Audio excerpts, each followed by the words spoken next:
जय हिंद दोस्तों, आप सभी का स्वागत है एक बार फिर से आपके अपने यूट्यूब चैनल यूनिक ज्ञान में। आज हम बीए 4th सेमेस्टर हिस्ट्री का चैप्टर 2 देखेंगे, जिसमें हमें पढ़ना है लॉर्ड कर्जन के विषय में।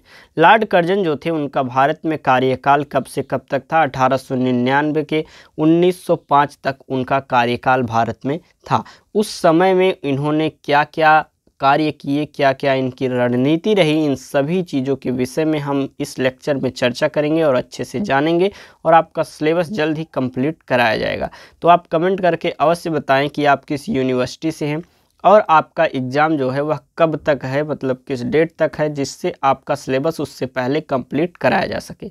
इसलिए आप कमेंट करके हमें अवश्य बताइएगा। साथ ही साथ आप टेलीग्राम चैनल अवश्य ज्वाइन कीजिएगा। जो भी यहाँ पर क्लासेज आपको कराई जा रही हैं, सबका पीडीएफ नोट्स आपको टेलीग्राम चैनल पर प्रोवाइड कराया जाता है, या फिर आपके यूनिवर्सिटी से रिलेटेड ऑफिशियल नोटिफिकेशन जो भी आते हैं आपको वहाँ पर दिए जाते हैं। तो चलिए देखते हैं लॉर्ड कर्जन के विषय में कि लॉर्ड कर्जन कौन थे, उन्होंने क्या क्या कार्य किए थे और क्या क्या ऐसे कार्य थे जो भारत के लोगों को पसंद आए थे या नहीं पसंद आए थे, वह भारत के लोगों के प्रति उदार थे या कैसे थे, इन सभी चीज़ों के विषय में जानेंगे। चैनल पर नए हैं तो चैनल को अवश्य आप सब्सक्राइब कर लीजिए। तो चलिए देखते हैं लॉर्ड कर्जन के विषय में। लॉर्ड कर्जन जो थे, उनका पूरा नाम क्या था? उनका पूरा नाम था जॉर्ज नथानियल कर्जन, या कैडलस्टन के वह प्रथम मार्क्वेस कर्जन थे। वह 11 जनवरी 1859 से 20 मार्च 1925 तक रहे थे। उन्हें लॉर्ड कर्जन के नाम से जाना जाता था। यह जो थे, इनका जन्म 11 जनवरी 1859 में हुआ था और 20 मार्च 1925 तक वह रहे थे, अर्थात उन जिंदा थे, मतलब उनकी मृत्यु 1925 में हुई थी। और उन्हें 1899 में भारत के वायसराय के रूप में नियुक्त किया गया था। उन्होंने 1905 तक इस पद पर कार्य किया, जिसके दौरान उन्होंने कई प्रशासनिक सुधार नीतियां निकाली, जिनका भारतीय राष्ट्रीय आंदोलन और औपनिवेशिक सरकार की भविष्य की नीतियों पर दीर्घकालिक प्रभाव पड़ा। अर्थात जो बंगाल विभाजन किया या जो भी उनकी नीतियां उन्होंने निकाली लॉर्ड कर्जन ने, उसके दौरान जो भी उन्होंने कार्य किया वह एक प्रकार से भारत के राष्ट्रीय आंदोलन पर और औपनिवेशिक सरकार की भविष्य की नीतियों पर एक प्रकार से वह प्रभाव डालती है। 1899 में भारत के वायसराय के रूप में नियुक्त हुआ। कर्जन जो था, वह एक साम्राज्यवादी विस्तारवादी व्यक्ति था। कर्जन ने एक प्रकार से जब वह आया भारत में, तो कांग्रेस को सर्वप्रथम उसने महत्व नहीं दिया था, और इन्हीं सब जो कार्य थे उसके उन्होंने जो है कांग्रेस को महत्व नहीं दिया था। इसी कारण से लाला लाजपत राय ने उनकी तुलना औरंगजेब से भी की थी। उन्होंने जब वह आए तो 1904 में कर्जन ने कांग्रेस की शिष्टमंडल से मिलने से मना कर दिया था। 1904 में जब कांग्रेस की शिष्टमंडल उनसे मिलने के लिए जाती है तो लॉर्ड कर्जन मना कर देते हैं। 1899 में उन्होंने एक कार्य किया था, कलकत्ता महानगर पालिका में निर्वाचित सदस्यों की संख्या को घटा दिया था तथा मनोनीत सदस्यों की संख्या बढ़ा दी थी। एक प्रकार से वह अपने कंट्रोल में सब कुछ लेना चाहता था। कौन? Lord Curzon. आगे इसके विषय में हम जानेंगे। लॉर्ड कर्जन भारत के वायसराय के रूप में, वह डर्बीशायर में रहने वाले कैडलस्टन के रेक्टर चौथे बैरन स्कार्सडेल के सबसे पहले पैदा हुए बेटे थे। कौन? Lord Curzon. लॉर्ड कर्जन जो है वह लॉर्ड एल्गिन के बाद भारत के वायसराय बने थे। ये आपके लिए इम्पोर्टेंट हो जाता है कि जो लॉर्ड कर्जन थे वह लॉर्ड एल्गिन के बाद भारत के वायसराय बने थे, अर्थात लॉर्ड कर्जन के पहले लॉर्ड एल्गिन यहाँ के वायसराय थे। वह भारत में नियुक्त होने वाले सबसे कम उम्र के वायसराय थे। उन्होंने 1899 और 1905 के बीच में वायसराय के रूप में कार्य किया था। वह औपनिवेशिक सरकार के बीच सबसे प्रभावशाली और सबसे विवादित वायसराय में से एक थे। भारत के वायसराय के रूप में नियुक्त होने से पहले उन्होंने बार बार, मतलब 4 बार भारत का दौरा किया हुआ था। अर्थात जब वह वायसराय बने 1899 में, उससे पहले भी भारत वह 4 बार आ चुके थे। भारत के वायसराय के रूप में चुने जाने से पहले उनके पास बहुत बड़ा अनुभव था, क्योंकि वह भारत बार बार आ चुके थे। वहाँ की परिस्थितियों के बारे में उन्हें पता था कि कैसी यहाँ भारत की जो जनसंख्या है, भारत के लोग हैं, हमारी सरकार अर्थात उनकी सरकार के विरुद्ध कैसा उनका प्रदर्शन रहा है, कैसे उनके भाव रहे हैं, कैसी उनकी समस्याएं रही हैं, इन सभी चीज़ों को उन्हें पहले से पता था और इनका बड़ा अनुभव था। उन्होंने बंगाल का विभाजन 1905 की अध्यक्षता की, जिसके परिणाम स्वरूप पूरे भारत में भारी विरोध एक प्रकार से हो गया। अब हम पढ़ेंगे वह जो भारत में बंगाल का विभाजन करते हैं 1905 में। 1905 में लॉर्ड कर्जन ने अविभाजित बंगाल प्रेसिडेंसी के विभाजन की घोषणा की और यह निर्णय कर्जन द्वारा उठाए गए सबसे विवादास्पद कदमों में से एक माना जाता है, जो उनके कार्यकाल के दौरान लागू की गई सभी प्रतिक्रिया नीतियों में से एक है। प्रतिक्रियावादी जो भी नीतियां उन्होंने बनाई उनमें से एक जो है वह बंगाल विभाजन है, क्योंकि बंगाल विभाजन जब लॉर्ड कर्जन ने किया तो एक प्रकार से बहुत अधिक मात्रा में लोगों ने इसका विरोध किया था और यह सबसे विवादास्पद इनका एक प्रकार से अधिनियम था। उन्होंने बंगाल को विभाजित कर दिया था। क्यों किया था? उन्होंने एक प्रकार से अपना ऑफिशियल जो रीज़न बताया था, प्रशासनिक कारण, उन्होंने बताया कि जो बंगाल है वह काफ़ी बड़ा है और इसका हम एक सरकार, कोई एक वायसराय इसका नियंत्रण नहीं कर सकते, इसके प्रशासन को नहीं देख सकते हैं। ऐसा कारण बताकर उन्होंने बंगाल का विभाजन किया हुआ था, परंतु उसके पीछे उनका मेन उद्देश्य क्या था उसको हम आगे जानेंगे। विभाजन का क्रम क्या हुआ सबसे पहले हम देख लेते हैं। उस समय बंगाल भारत का सबसे अधिक आबादी वाला प्रांत था, जिसमें लगभग 8 करोड़ लोग रहते थे। बंगाल प्रांत में वर्तमान में बिहार, पश्चिम बंगाल, ओडिशा, असम, बांग्लादेश के कुछ हिस्से शामिल थे।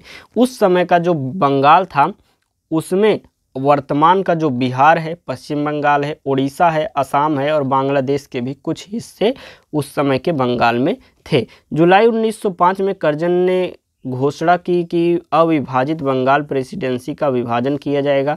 लगभग 1 करोड़ लोगों के साथ पूर्वी बंगाल, असम नामक एक प्रांत की घोषणा की गई और इस प्रांत में मुस्लिम हिंदू अनुपात 3:2 था, जबकि पश्चिमी बंगाल प्रांत में हिंदू आबादी का बड़ा हिस्सा था। वह क्या चाहते थे कि जो पूर्वी भाग था उसमें मुस्लिमों का ज़्यादा हिस्सा था और जो पश्चिमी भाग था उसमें हिंदू की आबादी ज़्यादा थी। तो क्या होता है कि जो पूर्व में थे मुस्लिम, जब वहाँ पर हिंदू कुछ भी करते थे तो उनके ऊपर कुछ भी अगर कार्रवाई की जाती थी मुस्लिमों द्वारा, तो वही मुद्दा उठाकर पश्चिम में भड़का दिया जाता था हिंदुओं को और हिंदू जो है वह मुस्लिमों पर भी अत्याचार करते थे। लेकिन जब बंगाल विभाजन किया, उन्होंने हिंदू मुस्लिम को बांटना चाहा, फिर भी उस दिन वो लोग एक प्रकार से एक दूसरे को राखी बांधकर उसको मनाते हैं, सेलिब्रेट करते हैं और अपना भाईचारा बनाए रहते हैं। आगे हम देखेंगे बंगाल विभाजन 1905 में जो लॉर्ड कर्जन ने किया था वह कितने इस समय के वर्तमान के राज्य उसमें हैं। जो उस समय का बंगाल था हमने आपको पहले ही बताया, उसमें अब का पश्चिम बंगाल, बिहार, झारखंड, बांग्लादेश के कुछ हिस्से और असम, उड़ीसा सभी आ जाते हैं। कर्जन ने कहा था कि प्रशासनिक कारणों से बंगाल का विभाजन किया जा रहा है। उसने बताया था कि जो बंगाल है वह काफ़ी बड़ा है, इसका प्रशासन करना, इसका शासन करना, इसका देख रेख करना एक किसी वायसराय के बस का नहीं है, इसलिए इसे विभाजित किया जा रहा है। उसने 3 दिसंबर 1903 को विभाजन का प्रस्ताव ब्रिटिश संसद में रखा था। 19 जुलाई 1905 को जनता के सामने प्रस्ताव रखा गया और 20 जुलाई 1905 को समाचार पत्रों में विभाजन की घोषणा कर दी गई थी। ये आपके लिए इम्पॉर्टेंट है कि कब घोषणा की गई थी, 20 जुलाई 1905 में। 17 अगस्त 1905 को विरोध भी प्रारंभ हो गए। 16 अक्टूबर 1905 को विभाजन प्रभावी भी हो गया था। घोषणा कब की गई? 1905 20 जुलाई को। 16 अक्टूबर को विभाजन प्रभावी हो गया, अर्थात विभाजन हो गया। उसके पश्चात लोगों ने बंगभंग आंदोलन भी चलाए, बहुत से आंदोलन उसके विरोध में चलाए हुए थे। अब उसके बारे में हम बात करते हैं।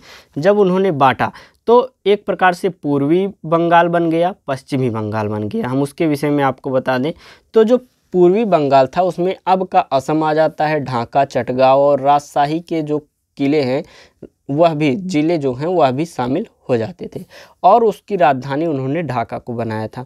लेकिन जो पश्चिम बंगाल उन्होंने बनाया था, ये देखिए अब का जो पश्चिम बंगाल है इधर, ये पूर्वी बंगाल 2 भागों में विभाजित कर दिया गया और इसकी राजधानी ढाका बना दी गई। जो पश्चिम बंगाल उन्होंने किया उसका राजधानी उन्होंने कलकत्ता को बना दिया था। ये हो गया विभाजन। इसके आगे हम देखेंगे ब्रिटिश सरकार द्वारा उद्धित अधिकारित कारण, मतलब क्या ब्रिटिश सरकार ने आधिकारिक कारण दिए हुए थे।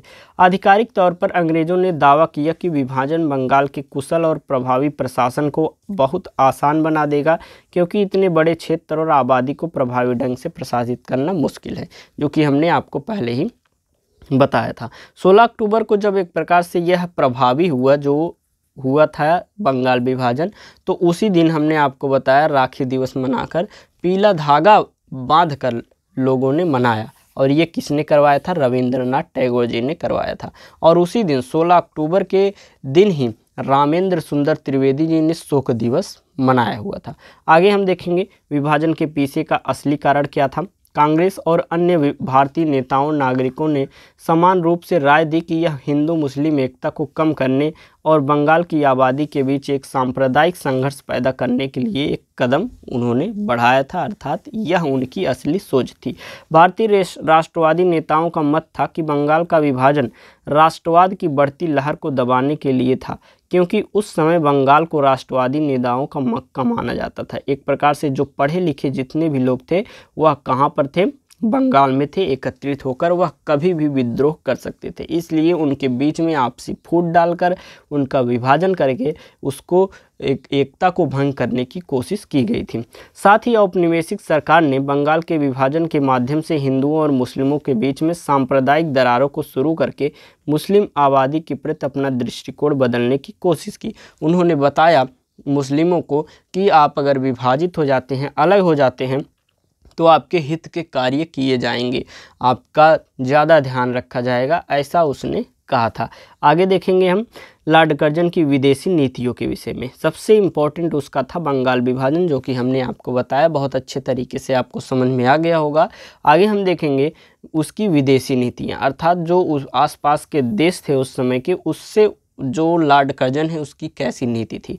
फारस के संबंध में उसकी कैसी नीति थी?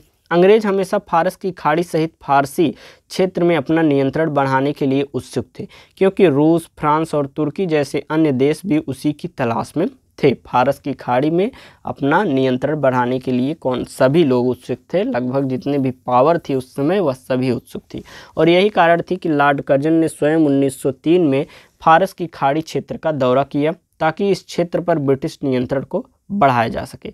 कर्जन के तहत अंग्रेजों ने फारसी क्षेत्र में अपने हितों को सुरक्षित करने के लिए बड़े कड़े कदम उठाए हुए थे। आगे हम देखेंगे उनकी अफ़गान नीति कैसी थी। जो लॉर्ड कर्जन था उसकी अफ़गान के प्रति नीति क्या थी? लॉर्ड कर्जन की अफ़गान नीति मुख्य रूप से कुछ महत्वपूर्ण कारकों पर आधारित थी। ये कंपनी की राजनीतिक और आर्थिक संभावनाएं थी, और मध्य एशिया व फारस की खाड़ी क्षेत्र में फैल रहे रूसियों का डर भी था। बस आप ध्यान से सुनते रहिए, बहुत ही आसान शब्दों में आपको बहुत ही अच्छे से समझाया जा रहा है, आपको समझ में भी आ रहा होगा। जो कुछ भी क्वेश्चन आपके मन में आता हो लेक्चर्स देखने के पश्चात, पूर्णतः लेक्चर जब आप देख लेंगे तो हर एक चीज़ समझ में आ जाएगी। तब भी कोई भी टॉपिक, कोई भी तथ्य आपको समझ नहीं आता है तो आप कमेंट करके पूछ सकते हैं। वीडियो को थोड़ा शेयर भी कर दिया करिए दोस्तों के पास, वीडियो लाइक अवश्य किया करिए, और नोट्स आप टेलीग्राम चैनल से डाउनलोड करके आप रिवीजन करिए या फिर अपना नोट्स बना सकते हैं। तो चलिए आगे देखते हैं। ब्रिटिश शासन की शुरुआत से अफगानों और ब्रिटिश औपनिवेशिक सरकार के बीच असंतोष एक प्रकार से बना रहता है, और कर्जन के तहत अंग्रेजों ने तत्कालीन अफगान अमीर अब्दुर रहमान के साथ एक संधि पर हस्ताक्षर किए, जिसके तहत अंग्रेजों ने अफगान क्षेत्र में शांति सुनिश्चित करने के बदले अफगानिस्तान को वित्तीय सहायता प्रदान करने का वादा किया। एक प्रकार से अफगान की तरफ से अंग्रेजों का विरोध न किया जाए, और जो अंग्रेज हैं वह अफगान को, अफगानिस्तान को वित्तीय सहायता प्रदान करेंगे, ऐसी संधि उसने कर ली थी। आगे हम देखेंगे उत्तर पश्चिम सीमांत नीति, अर्थात जो ये पश्चिम सीमांत नीति है उसके विषय में हम देखेंगे। अपने पूर्ववर्तियों से भिन्न उन्होंने उत्तर पश्चिम सीमाओं, जो उत्तर पश्चिम सीमा है उसमें सुरक्षा, स्थिरता और सुदृढ़ीकरण की नीति का पालन किया हुआ था, जबकि चित्राल के क्षेत्र को ब्रिटिश नियंत्रण में रखा गया था।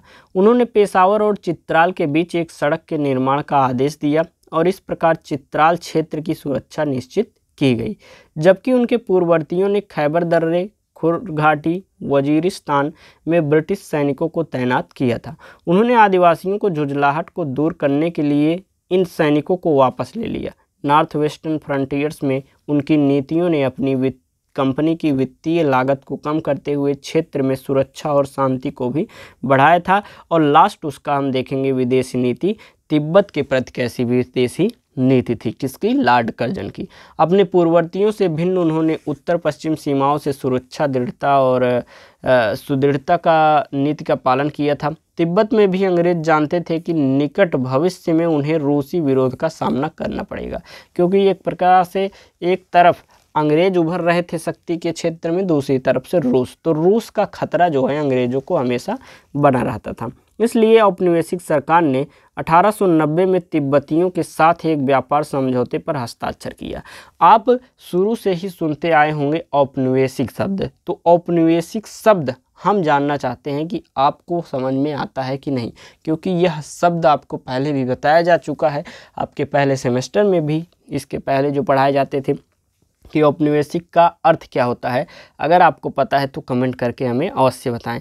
चलिए आगे देखते हैं। लेकिन जब लॉर्ड कर्जन ने सत्ता संभाली तो अंग्रेजों और तिब्बतियों के बीच व्यापार की संभावनाएं पूरी तरह से गायब हो गई थी, और इस प्रकार लॉर्ड कर्जन ने दोनों पक्षों के बीच व्यापार संबंधों को बहाल करने के लिए कड़ी मेहनत की, और परिणाम स्वरूप तिब्बत ने अंग्रेजों की क्षतिपूर्ति के रूप में बड़ी राशि का भुगतान करने की सहमति दी हुई थी। इस प्रकार हमने लॉर्ड कर्जन के विषय में पढ़ लिया। लॉर्ड कर्जन कौन था ये मोटे मोटे तौर पर हमने जान लिया, और क्या क्या उसने नीतियाँ लगाई थी, बंगाल विभाजन किया था, किस कारण से किया था, उसने क्या प्रशासनिक कारण बताए थे, उसकी अन्य विदेशी नीति कैसी थी, सभी चीज़ों को हमने देख लिया। अगर आपको कुछ भी ना समझ में आया हो तो कमेंट करके आप पूछ सकते हैं। धन्यवाद, मिलते हैं अगले वीडियो में।